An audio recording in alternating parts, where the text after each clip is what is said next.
So we have a 90 to 93 Honda Accord, and you call them like the CB4s? I'm not sure.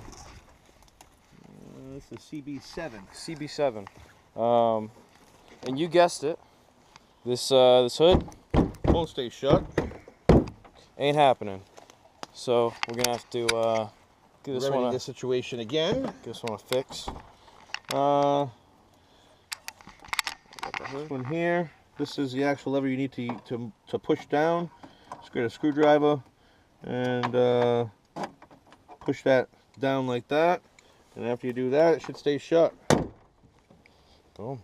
Done. You're welcome. Another hood latch.